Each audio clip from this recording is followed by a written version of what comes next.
companies with sales approaching $23 billion. Then we have Rosalind Brewer. She's a black woman who's the president and CEO of Sam's Club, channel with revenues of $56 billion for fiscal year 2013. Then Ms. Eartha Cousin, she's a black woman who was appointed to the executive director of the World Food Program in 2002. Now, between then and now, she has fed 177 million people. And under her leadership, she raised $4.2 billion in contributions. We have Ms. Helene Gale. She's a black woman and the president and chief executive officer of CARE USA. This is a leading humanitarian organization which actively fights poverty in 87 countries. Now, she was appointed to the position in 2006. And then in November of 2012, when that typhoon struck the Philippines, it was Ms. Gale who led CARE on the ground, providing food, shelter, and supplies. And within 6 months, CARE had provided for more than 300,000 people. We have Ms. Risa Lavizo Murray. She heads the Robert Wood Johnson Foundation. This is the largest healthcare foundation in the United States. She became the CEO in 2003, a position which has her overseeing an estimate of about 800 grants and a $10 billion endowment, an annual disbursement of more than $450 million towards improving health care. Now, Mrs. Lavizo Murray, she's the first female and the first black woman to head the foundation. Young women today have quite a few great role models to look up to, including our First Lady of the United States, Ms. Michelle Obama, Oprah Winfrey, Gabby Douglas, and Dr. Maya Angelou. May she rest in peace. And there are so many others. 15 minutes is just not enough time to name them all. But there were women who came before these women who paved the way for black women to reach the highest level of American society. People such as Ms. Katherine G. Johnson. She was a black woman who, she was a part of the American Space Program. That program may not have gotten off the ground, much less to the moon and around the earth, had it not been for her. Then Ms. Bessie Blanche Griffin, she was a multi-talented physical therapist, inventor, and a forensic scientist. She worked with the injured soldiers in World War II, which inspired her to devise an electronic feeding tube. Now, this feeding tube helped the amputees to feed themselves. Her invention was rejected by the American Veterans Administration, and hence she sold her idea to France. Today, we see things like Jim Crow and the Civil Rights Movement. We see these things as distant memories, as if though they were something that happened a very long time ago, as if though it's ancient history. We can sit in class and look at all the documentaries all day long, and we can read all of the Black history books that were ever written, but people still does not see it as relevant, because we live in a society where individualism is stressed, and where every person is striving to achieve the American dream. We're constantly focusing on our future while simultaneously forgetting about our past. But we as a community must find ways to preserve our history so that we can keep the hopes and the dreams alive of those who are before us, to keep them alive and relevant. That brings me to reiteration, the act of repeating something over and over again. This is what we do during Black History Month. Every year we repeat the same thing over and over again. Every year we learn about Harriet Tubman, an Underground Railroad conductor. And she was also an inspiration during the Civil War. She served as a Union spy, an unpaid soldier, a volunteer nurse, and she was a freedom fighter. She earned the name General Tubman from the soldiers in the field. And every year we hear about Shirley Chisholm, the first black woman elected to Congress, and the first black candidate for president of the United States. And of course, we always hear about Miss Rosa Parks, the woman who refused to give up her seat on the bus. However, there was another black woman before Miss Rosa Parks who refused to give up her seat on the bus. But because this woman had a child out of wedlock, she was not acknowledged. Right. Every year we hear about them, we hear about Dr. Martin Luther King Jr., and I am in no way, form, shape, or fashion trying to devalue their significant contributions to the Civil Rights Movement and Black History Month. But I feel that Black History Month should also shine on other blacks who have had a significant impact on the way that we live life. People like Alice Augusta Ball. She was a chemist. and she developed an injectable oil extract that was the most effective treatment of leprosy until the 1940s. She was also the first female and the first black woman to graduate from the University of Hawaii with a master's degree. We must reiterate the fact that blacks offer an array of things in our society. And I would like for you to imagine for a moment. Imagine there are no black women. And I know for some, that brings a sigh of relief. But suddenly when reality set in, the new America is not America at all. Because without black women, it's only a barren land. There are very few crops that have flourished because the nation was built on slave-supported systems. There are no cities with closed-circuit television systems that's widely used for surveillance, crime prevention, traffic monitoring, and there are no homes with security systems because they were all invented by a black woman. Her name is Marie Van Britton Brown. There is no sufficient room in the homes to fit your furniture inside because the first black woman to receive a patent, Miss Sarah Ruse, she also invented a folding bed. The bed served as a desk when it was folded and a bed when it was unfolded. And even though Americans can type their letters, they're still suffering from numerous computer-related injuries because Joanna Harding, a black woman, invented the CompURest keyboard stand, which proved to be the remedy ridding us of the injuries. People's clothes are wrinkled and they're forced to use a table or put two boards together because when they reach for an ironing board, it's not there. And it's not there because Sarah Boone, a black woman, invented the ironing board.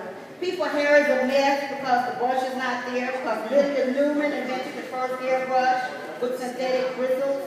Women are suffering chemical burns while applying dyes, relaxers, and perms to the hair because Carol Randall, a black woman, invented the ear clips. Wow.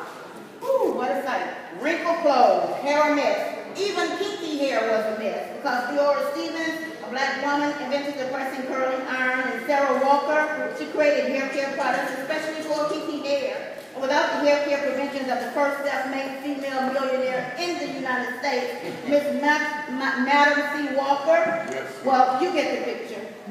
Amen. And then in the wintertime when it was really cold, they would like to turn up the heat, but what do you know?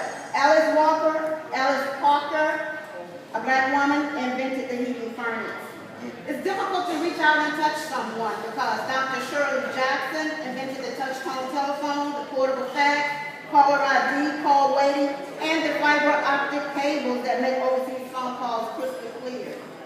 There's no controlled salt concentration in paramecium because a zoologist and biologist and the first black woman to receive a doctorate in zoology named Roger Alene Young made a significant contribution to the study of structures which control salt concentration in paramecium. Owners of convertible T-top cars have glass roof panels that are extremely heavy and inconvenient to maneuver because Naturally Love, a black woman, created the removable cover for T-top convertible cars, allowing you to quickly attach and remove and store the cover. People quickly learned what it would be like if there were no black women in the world, not to mention if they were ever to get sick or need a doctor because the first black woman to travel to space, Macy Jemison, one of the most famous woman astronauts, she's also a doctor, she's also a physician. Or what if someone needed cataract surgery? Because in addition to being the inventor of the medical device used to remove cataracts from the eye, Dr. Patricia Bath, a black woman, became the first female ophthalmologist appointed to the University of California, Los Angeles School of Medicine, Eye Institute. And then 9 years after that, in 1983, Dr. Bath became the first female to chair the ophthalmology residency program in America. Now, I am pretty sure that these black women, just like Dr. Martin Luther King Jr. had a dream, whether their dream were out of curiosity or necessity, they had faith and a strong belief that they were capable of achieving things which were considered innovative and revolutionary for their time. Last but not least, reality. Students are not being taught enough. When students learn about black history, they need to learn about black women like Josephine Baker, who died in 1931. She was an educator, an anti-lynching campaigner, and the founder of the NAACP. They need to learn about Mary McLeod Bethune, who died in 1955. She also was an educator, a founder of Bethune-Cook College, and they must learn about Susie King Taylor, who died in 1912. She was the first black nurse during the Civil War. They must learn about Dr. Betty Harris, a research chemist. She worked extensively in the area of explosives, and in 1986, she obtained a patent for identifying and determining the sensitivity levels of explosives. Her contributions were so significant that in 1996, she was one of only 8 people selected for inclusion in the National Science Foundation's Women of Science profile. When we learn about our history, we must learn about the good, the bad, and the ugly. We must learn from our past so that we don't repeat the same mistakes in our future. Because of the resilience today and determination of those before us, we don't have to endure the same trials and same tribulations that those before us endured. The fact that I'm even speaking in front of you today shows how far we have come as a nation. And it shows how the faith, hope, and determination of these people who were before us have given us so many great opportunities. And although we have made some progress, we still have to continue to fight to ensure that justice and equality prevail. We as a community can do our part by accepting the differences in others, by treating everyone with kindness and respect, and by striving to make a difference whether big or small. Famous black women fought for their right to education, to earn a living, and to lead a decent, respectable life, like Condoleezza Rice, the 66th United States Secretary of the State. Black women, white women, red women, we have all been discriminated against throughout the ages. But in spite of the hostility and prejudice, some women simply refuse to give up and carry on with their journey to reach the pinnacle of success.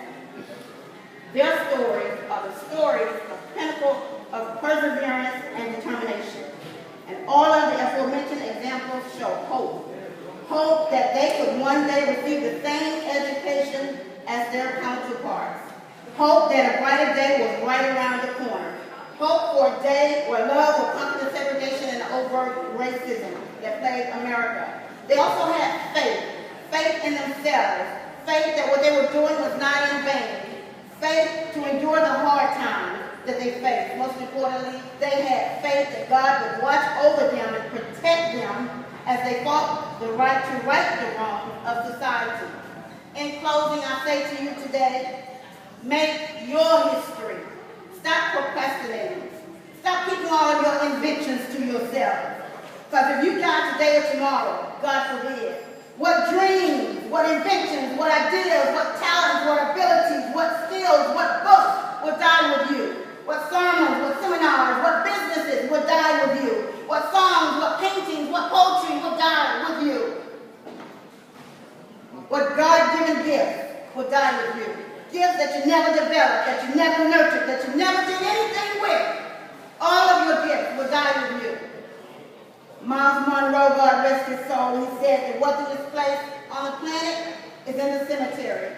He said because there is where you will find dreams never lived, inventions never patented, books never written, songs never sung, sermons never delivered, businesses never erupt. There you will find talent never nurtured, skills never developed, degrees never pursued, and history never made. Make your history today, each and every one of you. If you have hard work to do, then do it hard. Today the skies may be clear and blue, but tomorrow is not promised to you. Do it today. And no matter if you are black, white, red, yellow, love the skin that you're in. Whatever race God made you, be proud of who you are. If I wasn't already a black woman, and if reincarnation was real, I would ask God to please let me come back as a black woman with at least one great diamond from the motherland on my finger. Let me come back with the quiet courage of Rosa Parks, the voice of Ella Fitzgerald, the political courage of Ida B. Wells and Michelle Obama, the determination of Harriet Tubman, the spiritual poise of Susan Taylor, the business savvy of Oprah Winfrey and Rosalind Brewer, the eloquence of Dr. Maya Angelou, and the bestseller books like Iyanla Vanzant. Mari Evans says it best in her poem, I am a black woman, tall as a cypress, strong beyond all definition, still defying place and time and circumstance, assailed, impervious, indeed indestructible. Look on me. Look on me. Look on me and be renewed. God bless you. Thank you for having me.